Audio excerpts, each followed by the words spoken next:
Veste, da Slovenijo in Avstrijo povezuje dolgoletne, zelo uspešne in dinamične gospodarske sodelovanje.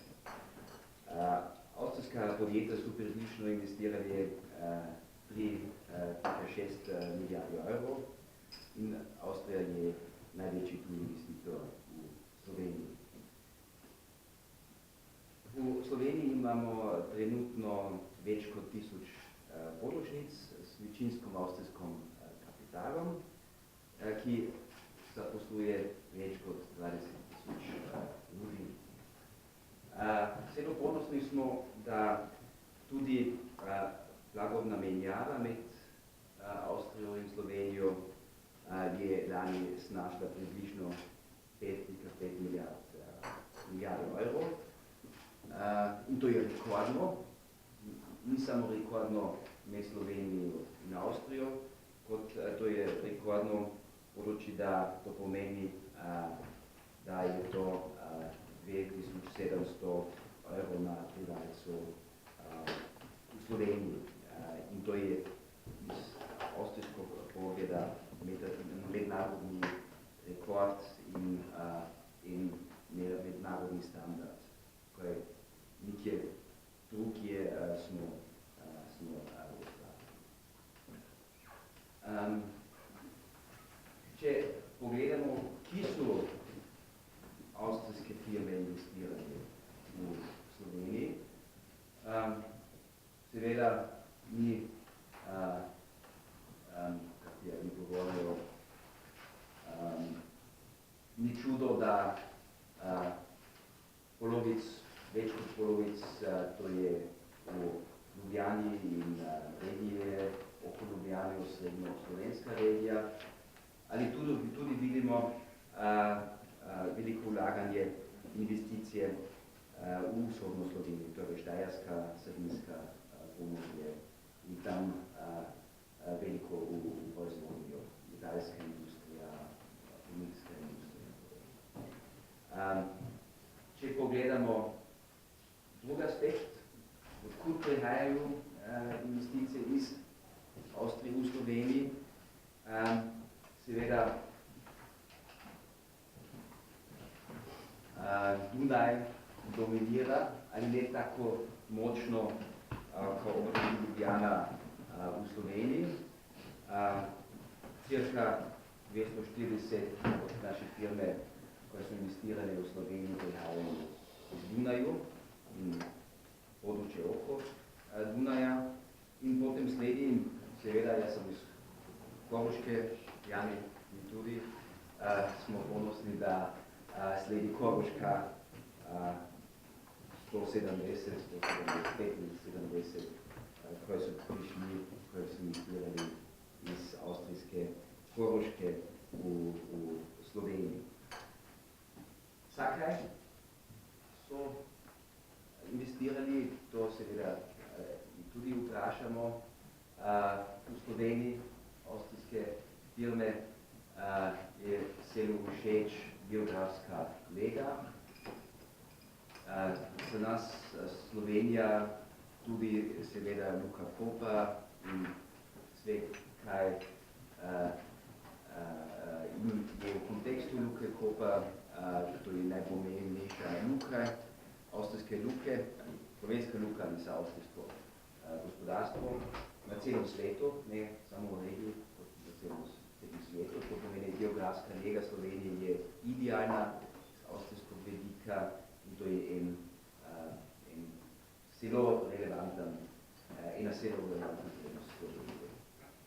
Naši firme so tudi zelo zadovoljni za delovnom silom v Sloveniji, kvalifikacija, motivacija in tako naprej.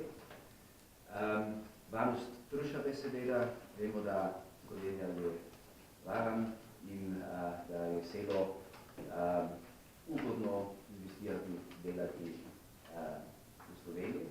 In tudi naše firme vidi Slovenijo, ko je vhod ali dostop do trga jugovzhodne Evrope. Mislim, to je tudi en pomemben aspekt.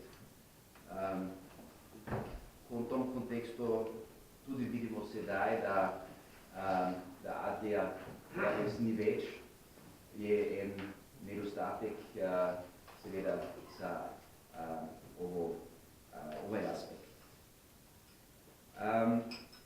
Sedaj ja bi Tino vprašal, ali bolje, da ti zastaviš in da ti o sistematiku in kako si delala. Ja, jaz sem svojo magistrsko nalogo naredila v sodelovanju z Advantage Austria, kjer smo naredili analizo za avstrijske podružnice v Sloveniji, kakšna je investicijska klima v Sloveniji. Tako da bom zdaj predstavila neke splošne podatke o podjetjih, ki so odgovarjali na našo anketo. Tukaj lahko vidimo, da se je v bistvu več kot pol podjetij ukvarja z storitvami, proizvodnjo in prodajo avstrijskih proizvodov. Več kot 10 let so že prisotna 80% podjetij v Sloveniji in 20% manj kot 10 let v Sloveniji. Mikropodjetij je 23%, malih podjetij je 31%, srednjih podjetij je 28% in 18% je velikih podjetij. Kot po celotne prihodke lahko vidimo, da v bistvu 39% podjetij ima že več kot 20% milijonov evrov prihodka. To so neke okvirne splošne podatke, ki smo jih zaustavili na začetku vprašalnika, da smo lahko s tem povezali njihove nadaljne odgovore z temi splošnimi informacijami. Tako da bi pa predala besedo naprej, da se bolj poglobimo. Hvala, Ida, in hvala za ta vprašalnik smo izvedli skupaj z Tinom konec leta 2019 in če pogledamo prve rezultate vprašalnika in če pogledamo rezultate sedaj in leto prej, potem vidimo, da 3 od 10 vprašanjih so omenjali leto prej, v lanskem letu, da bo se razmere izboljšale. Sedaj, v ovom letu, samo 1 od 10 vprašanjih namenjuje, da bodo razmere se izboljšale. To meni se poslabšale, ali izgleda, da se poslabšale, in to tudi vidimo, če pogledamo oni, ko misli, da ovo leto bo podobno kot lanskem letu, to je samo sedaj 5 od 10, prej to so tudi 6. In 4 od 10 vprašanjih ima mnenje, da bodo razmere se poslabšale. To mislim, je jasno ali rezultat, ko pokaže, da stimmung gre na slabše. Tudi smo šli v detajle. Vprašali smo, kaj bo se razvijali prihodki, naročil, zaposlenost in investicije in tudi zasebnost proizvodnih zmogljivosti. In rezultati niso slabše. Rezultate še vedno so, mislim, dobre. Še vedno 40% odstotkov vprašanih napoveduje, da se bodo njihovi prihodki povečali in 39 še vedno ima mnenje, da se bodo ostale iste. Ali tudi vidimo, da v lanskem letu rezultati so bili še boljše, trend gre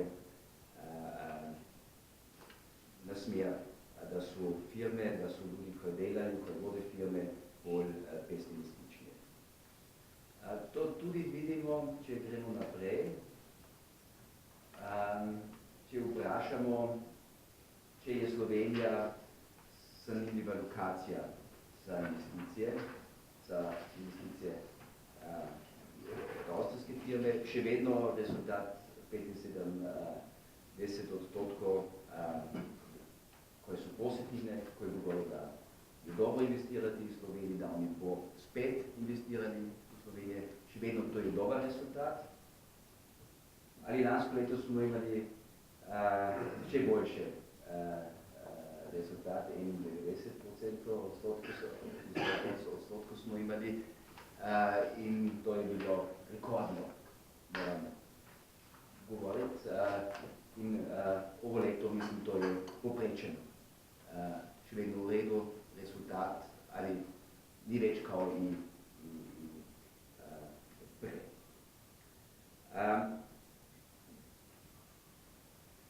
Če pogledamo, zakaj možda je tako, to pomeni,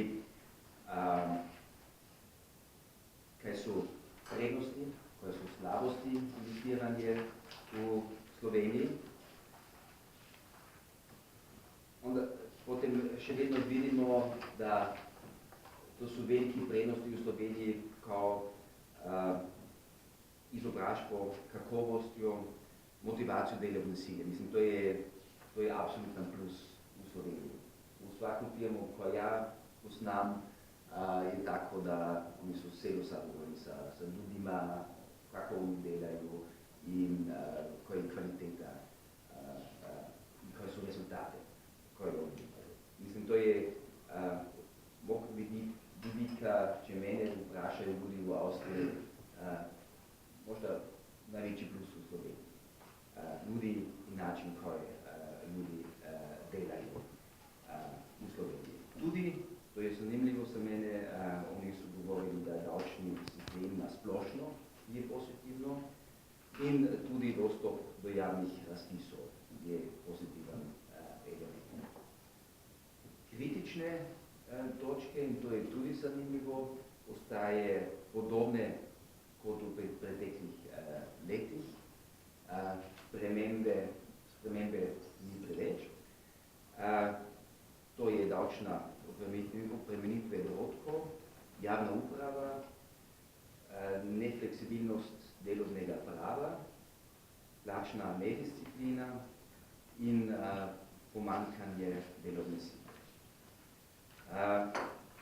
Zelo možda problematično je to, da težave, ko še govorimo, ostajo iste še vrsto let. In mislim, da en od sporočil, koje avstrijske firme imajo za ljudi, koji odločujejo v Sloveniji, je, da potrebno ukrepati zdaj.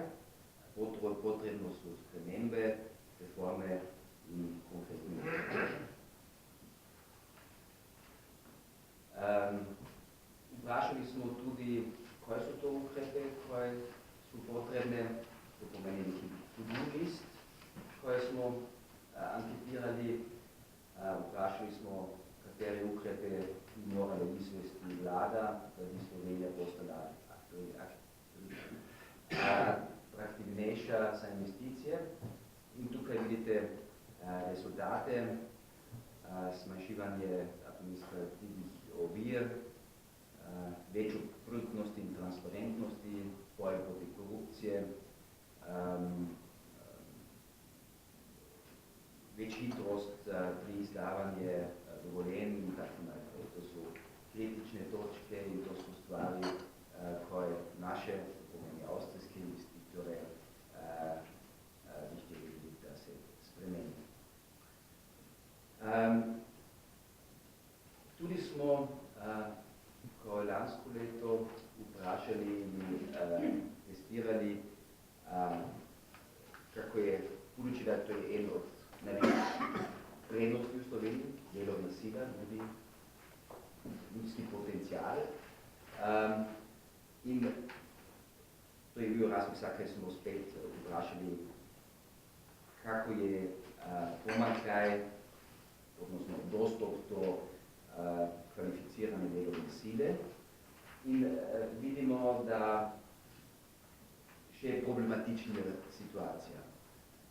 Lansko leto samo 54% so govorili, da ima pomanjkljaj, sedaj pri 60% govori, da to je zelo kritično najti kvalificirane ljudi v Sloveniji. Tudi smo vprašali, kaj je način ljudi in kaj način pomanjkljaj obstaja. In tih, ko imajo ta pomanjkljaj, 64% vprašanih so govorili, da iščejo predvsem delavce in srednjoškolsko sovraštvo. In 36% so govorili, da oni imajo pomanjkljaj delavcev za visokoškolsko sovraštvo. To pomeni proizvodnja in srednja kvalifikacija so stvari, ki je poseben problem za naše firme ali seveda za sve firme, ko delajo v Sloveniji. In to je en od razlogov, zakaj mi promoviramo in vedno govorimo o dualnem sistemu, o izobraževanju v Sloveniji, pa bi trebalo spet uživati in da, to seveda ni vse, ali to so ključne rezultate od ankete, ko smo delali.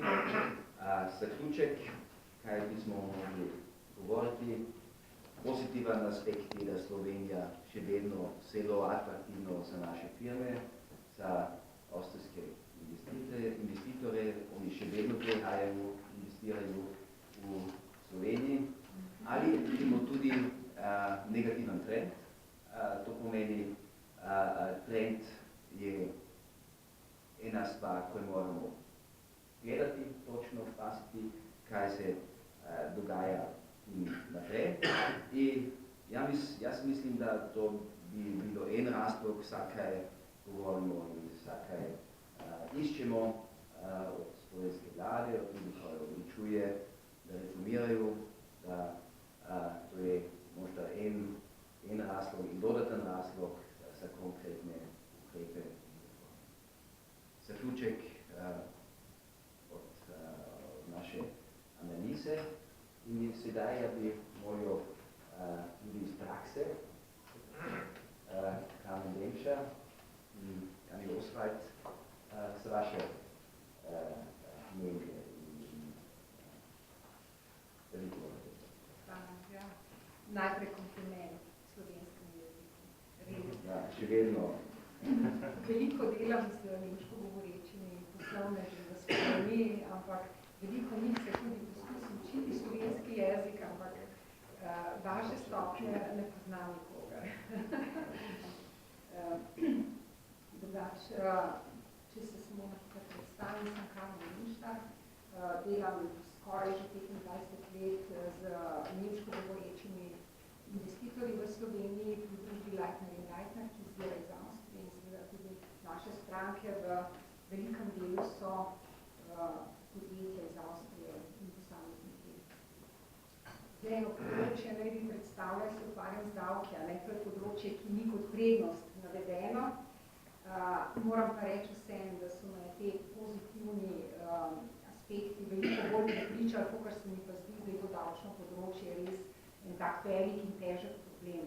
So pa vedno možnosti, kako lahko v bistvu se izboljšamo, kje so izzivi, kaj lahko še naredimo in sem se odločila, da bi vam na hitro predstavila par zadev iz naše prakse. To seveda niso neki podatki, ki so prevedeni na neko populacijo v celoti, to so določene naše izkušnje.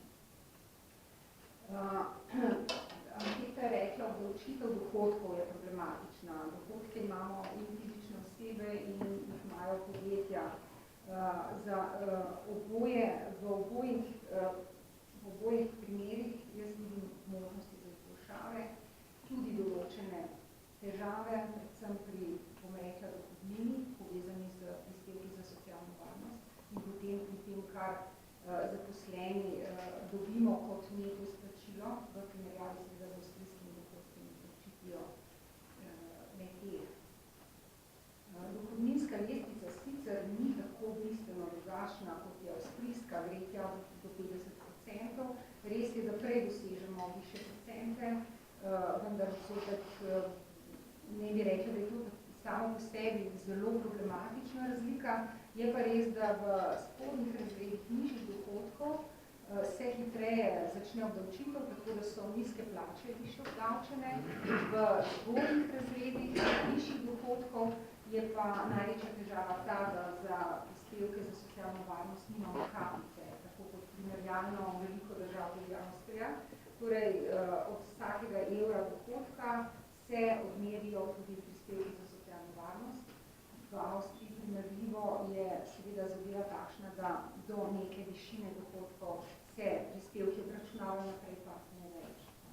To pomeni, da je obdavčitev obremenitev dohodkov, visokih dohodkov v Sloveniji pa zelo problematična v primerjavi z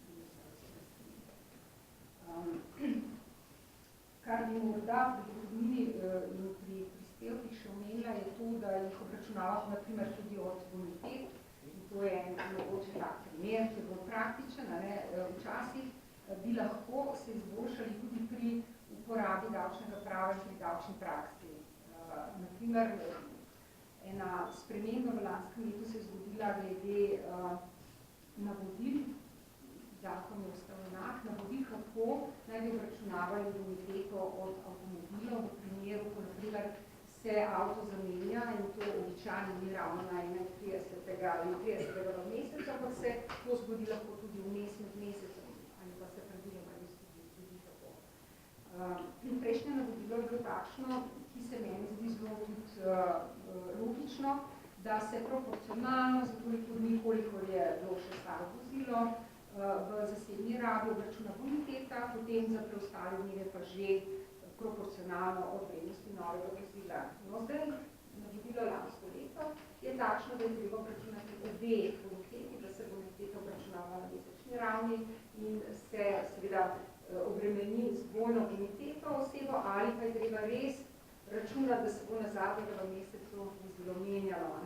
To se mi zdi, da absolutno ni nobene logike zame, ali stvar zavezancev je, ali se bodo odločili pridno upoštevali ta navodila, ali pa bodo morda ravnali skladno z svojo lastno presojo, kako se pravo uporabi.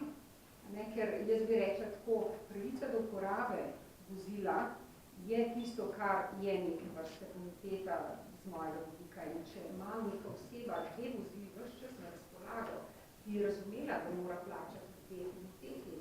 Če pa ima ves čas oseba na razpolago samo eno vozilo, se mi pa zdi to nesorazmerno, morda sporno takšno pojasnilo.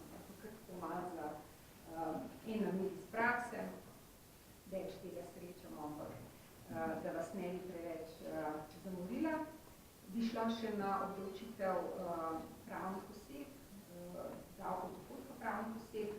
Sama stopnja ni med najvišjimi, tako da glede tega je Slovenija v redu. Nismo država, ki bi se odločila z izjemno nizkimi stopnjami privabljala investitorje, kar je seveda stvar pač presuje. Moje mnenje je, da ni nič narobe s tem.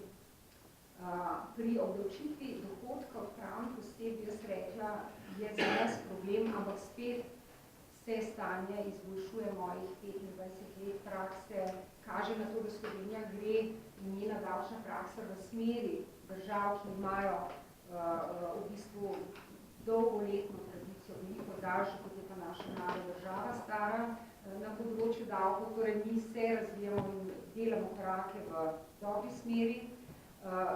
Smo pa na neki točki, kjer bi morda lahko izboljšali določene situacije, ko investitorji želijo dobiti jasno informacijo o bodoči obdavčitvi njihovega nameravanega podjema. To je tudi podlaga za odločitev, ali se bo šlo v investicijo ali ne, če so že davki tista zadeva, ki odloča. To največkrat ni primer, ampak tudi. Pri teh zadevah je tako, da seveda nam naslavljajo vprašanja, ki niso zelo enostavna in tudi ne samo za nas, tudi za davčne oblasti takšno vprašanje niso enostavna. Nam se dogaja včasih, kjer se res lahko izboljšamo, bom rekla, brez nekih groznih finančnih posledic, da odgovori, ki jih prejmemo, nam ne razjasnijo situacijo dovolj, da bi lahko rekli, brez tega se lahko gre v tak posel na tak način, odločitev pa bo nedvomno takšna in takšna. To je ena težava.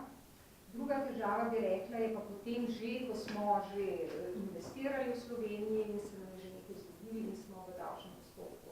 Določeni postopki trajajo predolgo, na določenih inštancah se morda presoja sploh težja področja zgolj, bom rekla, ne vsebinsko, ampak z vidika postopka, proceduralno, in se zadevo vrača, tožba ali pritožba, se vrača prejšnjim inštancam, ki morajo postopkovno zadevo izpopolniti in potem zopet verjetno, da zelo podobno odločitvijo in z bolj popolnim postopkom pride zadeva na naslednji inštanco in zopet se treba na naslednji inštanci pritožiti ali tožiti.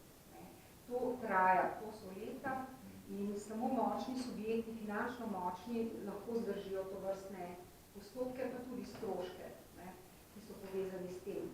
Pri teh postopkih bi še rekla, spet ne smemo smatrati tega, da je to pravilo in da je to res zelo, zelo otežujoča stvar. Se zgodi, bom rekla, se dogaja, nažalost.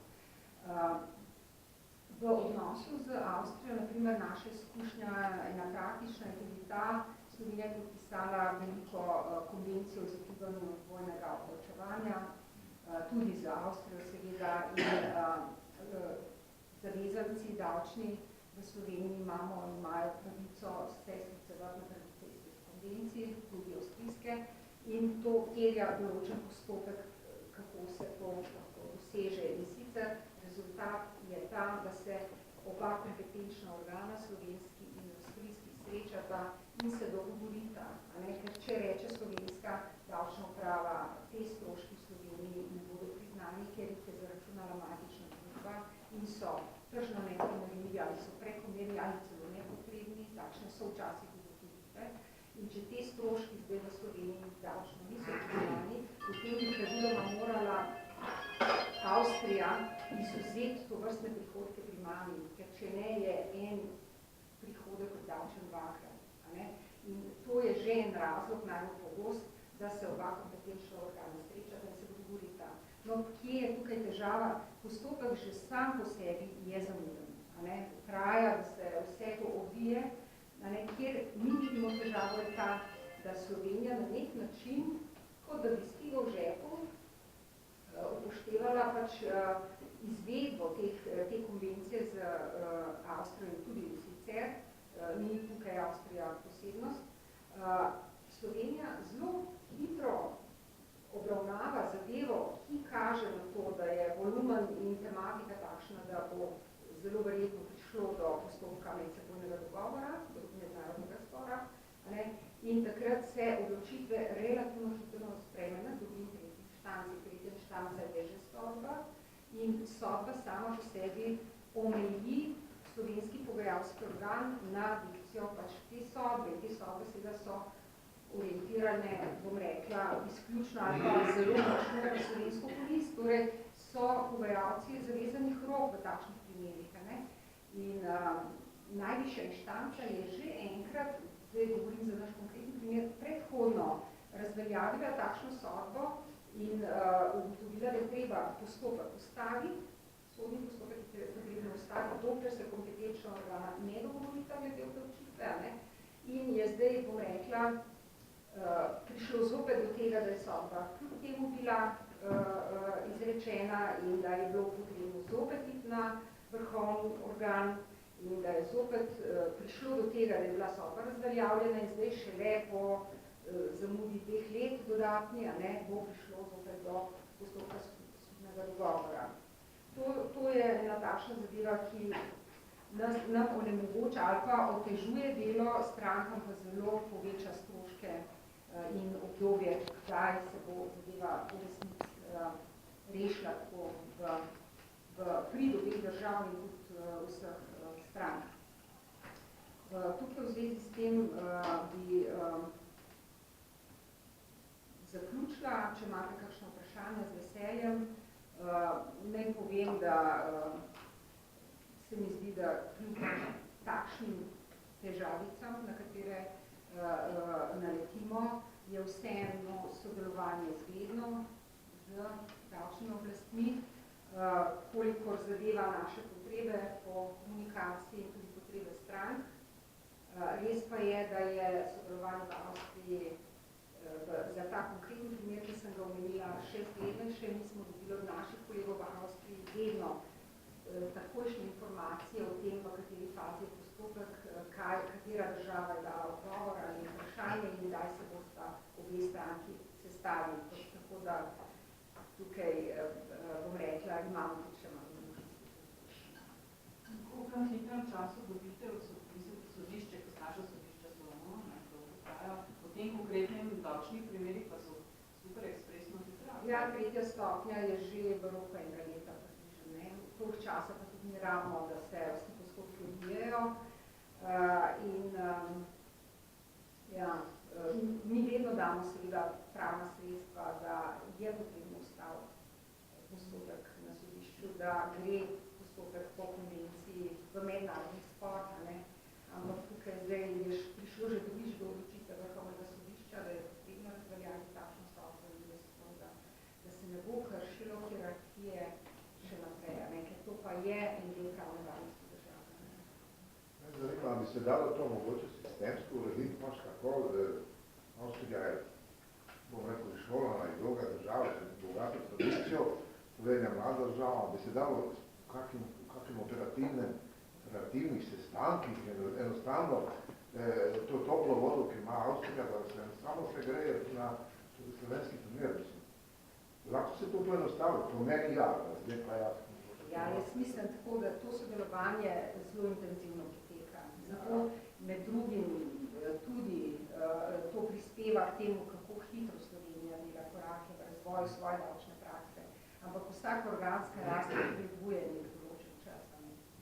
To je tako, se pokažejo težave, jih je potrebno rešiti, potem pridejo naslednje. To se pravi, da ni možno noben model, ki je avstrijski prijavljen, da bi ga se Slovenija posluževala. Modela sta dosti podobna, veste. Da. Ja, izvedba je, mi smo nekje na poti, v neki točki smo, ampak pot gre v pravo smer in z dobro dinamiko. Ja, prej se je imeli pomankanje delovne sile. Hvala. Hvala, Kamen, še enkrat za tvoje besede. Sedaj, gospod Osvajc, prosim, vaše besede, izvolite. Ja, hvala za povabilo. Vas bom najbolj razočaral, ker sem slišal za novinarje, velja bad news, good news in nažalost, da več bad news. Glede, Merkur zavarovalnica je 222 let na trgu. To je bila ena luknja v 75 let, ampak te dolge dobe, da je to praktično nešteje. Mi smo na novo na slovenskem trgu od osamosvojitve Slovenije naprej in zato čutimo slovenski trg kot naše domače tržišče. Se ne čutimo tako kot tuji investitor. To je eno. Zato bom bolj mogoče malo primerjal drugimi sistemi v zavarovalništvu. Naša matična družba ima sedež v Gradcu in mi smo aktivni poleg Avstrije v Sloveniji, na Hrvaškem, v Srbiji, na Češkem in bomo zdaj prišli na jurisdikcijo. In moram reči, da je seveda zavarovalniški trg v Sloveniji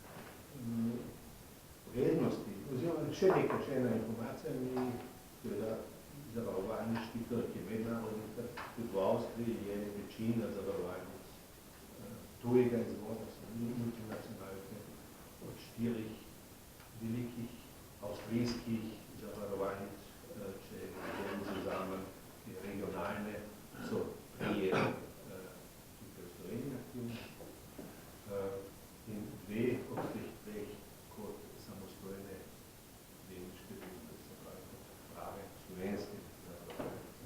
Tudi to je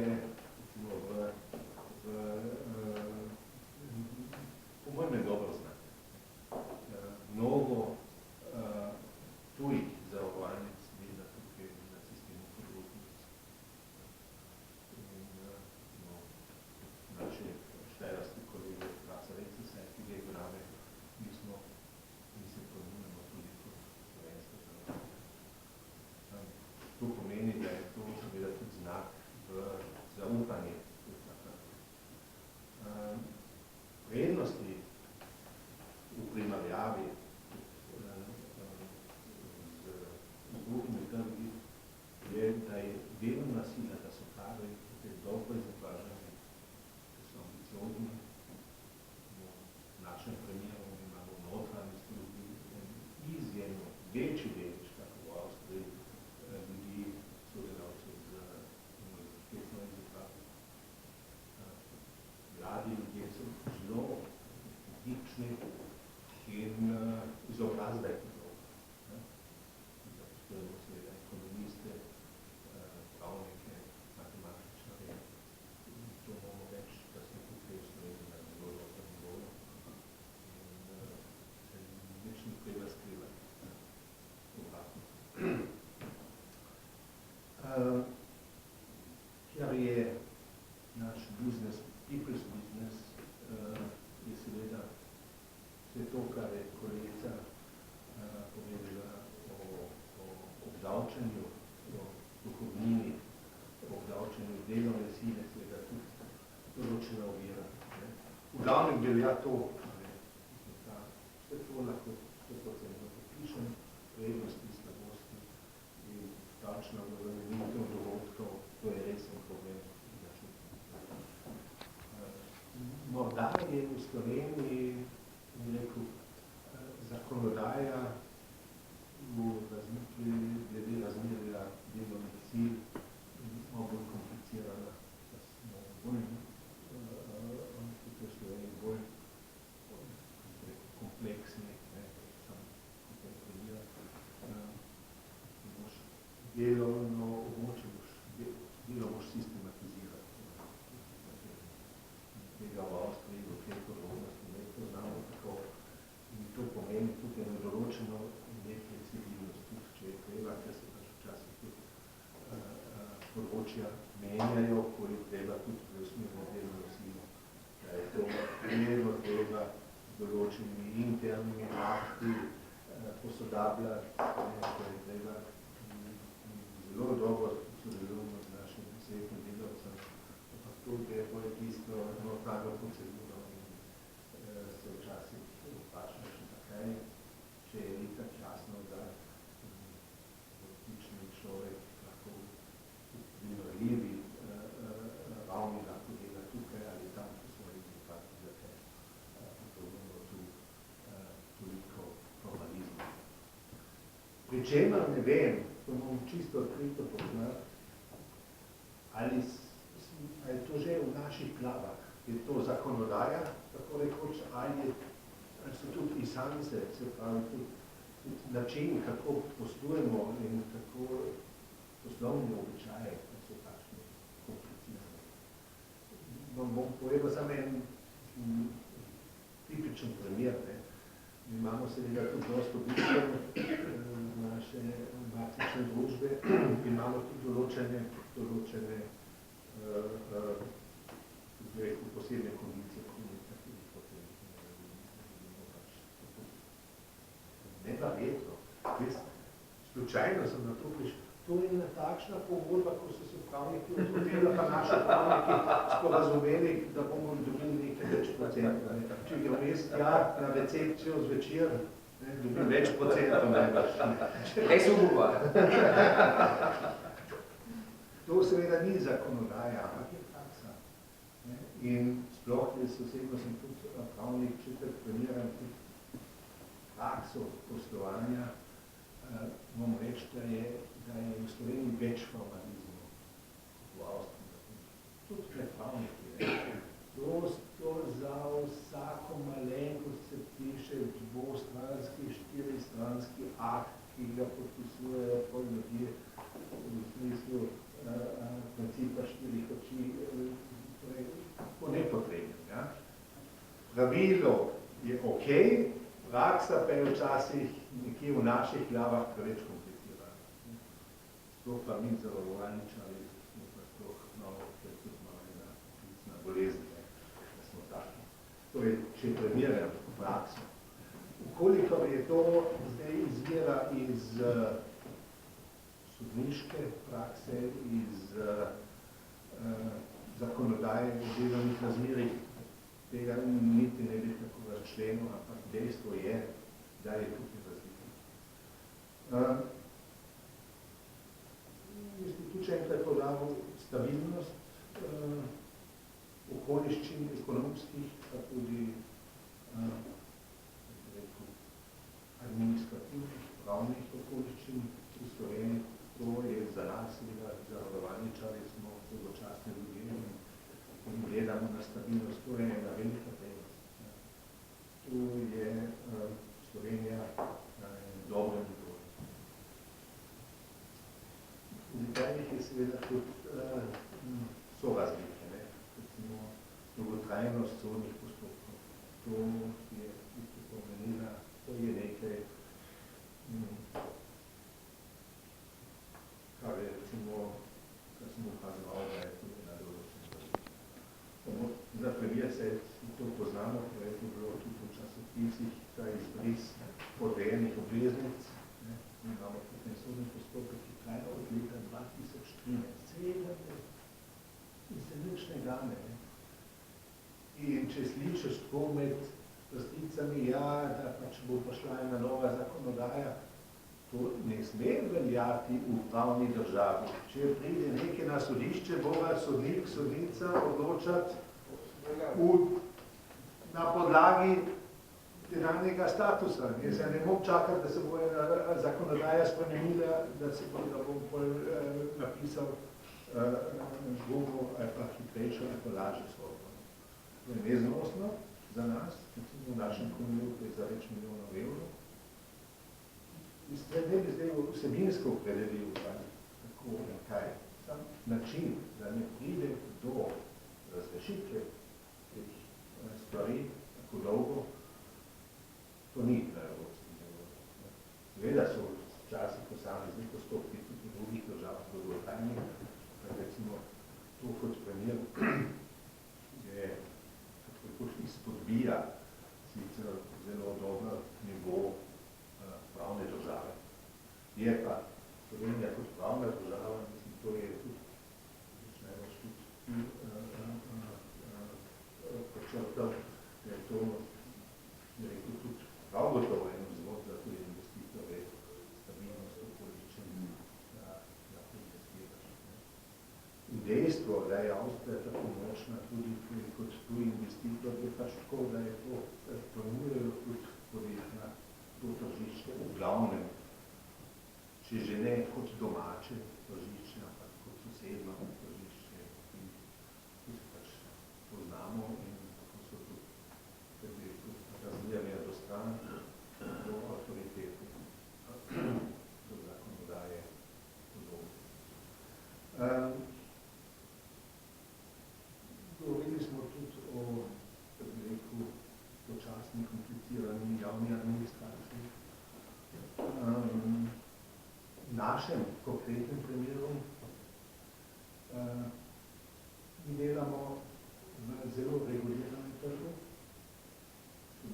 Zavarovalništvo je po mojem, po našem pojmovanju več regulirano. Vendar to ni slovenska stvar, to so evropske regulacije. In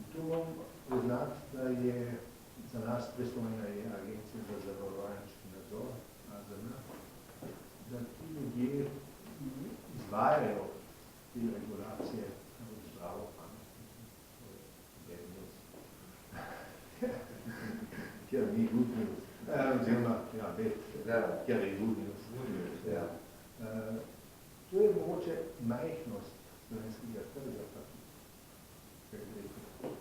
številčna majhnost te administracije določena prednost, da se pač postavljajo prioritete, da morajo biti, samo da primerjam, agencija za zavarovalni nadzor, kot tam sodelavci 30-40, v Avstriji imaš zavarovalni nadzor in bančni nadzor v eni, ima to je finančni nadzor nad finančnimi nad finančno trgovino. Več uradnikov imaš, več administracije je. Torej, tu bi izpostavil v primerjavi tudi z Avstrijo, eno kar že rekel, ja, morajo izvajati svoje delo, ampak delajo razumno. Kar nas najbolj boli še enkrat je tudi davčni sistem, ki recimo ko omejuje podjetje, ki hoče spodbujati tudi svoje sodelavce, recimo z diferenciranimi plačami, z dodatki, z bonitetami, se to pol v letu se pač se stvari nivelira. Malenkost, naprimer, bil Božič v tih božičnicah, se to bi vsi poznate, zame je bilo to zanimivo. Če se diferencira in če je to zasnovano kot delovna uspešnost, to se plača dohodnina. Če je to zasnovano kot poslovna uspešnost firme, ne smeš diferencirati med različnimi sodelavci, se pravi, je pač vedno tako, eni več prinesejo uspešno, drugi manj, pol tam ni dohodnine. Se pravi, ta davčni privileg, ja, pripomore k temu, da se faktično spodbuja individualizacija. Da ni spodbujajoče. Ampak to so malenkosti, še enkrat, jih imaš v vsaki državi enkrat. Na tem logično bojo področju glavnem več. Smo zadovoljni tukaj z okoliščinami, mogoče je kot zadnja beseda plačilna disciplina je na področju zavarovalništva mogoče v Sloveniji malo slabša tako v Avstriji. Sicer pa ne vem, ali je to plačilna nedisciplina zavarovalcev, ali je to tukaj določen instrument pri medsebojni konkurenci, če je zavarovalna pogodba še daljše trajajoča, da se pač tam svetuje stavi plačanje, kot je že zvučni pogodbo, nekaj specifični sistem, ampak če pa ni to za Avstrijo, je disciplina slabša, je pa znatno boljša, kaj te na Hrvaškem. Hvala, Jani Oswald. Da, film zaključek, ili mogoče zaključek je zadovoljni smo, ali tudi želimo konkretne ukrepe v reforme, da se ne stavi. Hvala. Če imate vprašanje? Jaz, boste te vaše ugotovitve za ankete posredovali kaj na vlado? Bomo, da. Sedaj imamo konferencijo, prezentiramo javnost in bomo tudi poslal vlado, ministarstvima in tako naprej. To naredite vsakič. Tako vsako lepo naredimo. Brez feedbacka. Jaz bi mogoče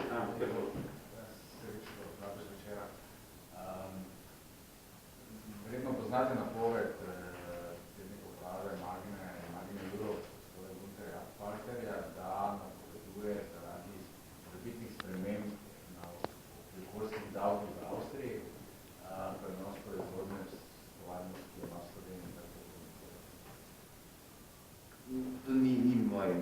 moje informacije, da ni prostorov v Gracu, da sa novo tvornico ali sa lakirnico, in to je bil razlog, zakaj so...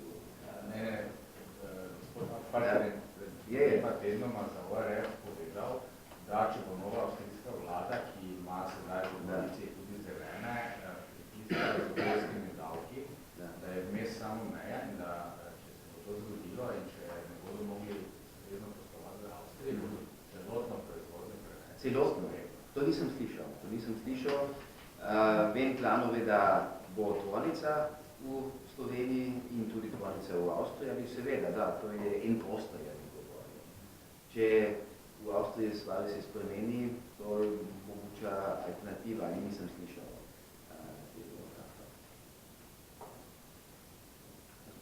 Sploh možno kaj reči za nekaj vzore, investicije v Avstrijo, Sloveniji? Vedno naše firme investirajo. Neko veliko kao Magna, ali vidimo naše firme, koje su še tukaj, imamo Herz, Armaturen, na primer, koje su še 15 let v Sloveniji, sada grade novo halvo, novo tvornicu, dodatno 150 ljudi, koje delaju sa njih, imamo hier Wolford investira, Magnutal investira, to su firme koje su še tukaj, koje su vsego zadovoljni, koje dodatno investiraju, ali tudi imamo vsak dan firme koje vprašajo kako investirati, kako osnivati firme v Sloveniji. In to je naš poslovanje, njeno poslovanje. Zdaj moram ponoviti moje vprašanje od prej, ker sem novinar z področja turizma. Jaz nekako sledim, da je OMV nekako najbližji turizmu, drugih pa ni. A jaz ne poznam. Zadnji ste mi rekel, da ni toliko interesa za investirati, oziroma da niso pogoji na to. To je bila neka vaša zadnja vsega. Vse investiranje v turizem v Sloveniji, da. Ja. Da. Je, še vedno je tako, da. In sedaj imate holding, državni za turizem in to seveda za tuje investitorje ni najboljši. Se prej omenil Zamago, ne? Da. Zamago je, tako kaže, glavni prevoznik oziroma glavni organizator prevoza za tekme Luke Dončića, to je ravno ameriška zbornica. Da. Oni pa imajo danes tiskovno konferenco svojih gospodarskih, oziroma biatlon pa tudi. Ja, vratni zgodek, da bi v bistvu vprašal. Videli smo, da v bistvu klima se nekako 2019-2020 poslabšala, pač Slovenija ima privlačnost za tuje investitorje, vsaj to ocenjujo vaši sogovorniki. Zdaj zanima me, kaj so glavni razlogi za to, pa mogoče, ne vem, zdaj, kdaj ste delali to anketo? Rekli ste, v koncu leta je bilo takrat že znano, recimo, ta zaseg Mercatorjevih delnic iz strani AVK, ste se mogoče kaj s podjetji pogovarjali, kako ga skrbi, recimo, taka poteza vlade v narekovajih, ne pač. Ina, ti si delala intervjuje sa firme. Imate puno vaš ljudi. Je recimo kdo izrazil skrbljeno za take poteze, recimo, ali pa recimo vlade. Ker jaz sem slišal osebno, recimo, iz parih firov, da se določeni investitorji s tem sprašujejo. Ja, jaz sem v bistvu sprašala, intervju sem naredila s 3 podjetji in sem v bistvu sprašala za njihove osebne, ki oni vidijo, zakaj so zaskrbljeni. Ampak v bistvu so vsa podjetja govorila za svojo firmo, tako da bi druge povezala pa še na sebe. To so večje osobne izkušnje. Ja. Tako da niso, da bi druge vključvala. Kaj ostali ste, kaj sem se o tem pogovarjal s podjetji, drugimi podjetniki, recimo, na kakšne izkušnje? Ja, mi še čutno, recimo, ko se pogovarjamo z našimi slovnimi stavkami, če so stavke podjetja, da se investicijska klima kot taka je pač slabšuje. Pa to po mojem je to z upadom gospodarske rasti se pač tudi poslabša, ker bi rekel investicijska klima. Koliko je zdaj to posebno slovenska tega ne bomo ceniti, tvoj posel, ampak recimo na splošna investicijska klima, seveda ni več toliko optimizma, ne? Zakaj Slovenija ni otok srečnih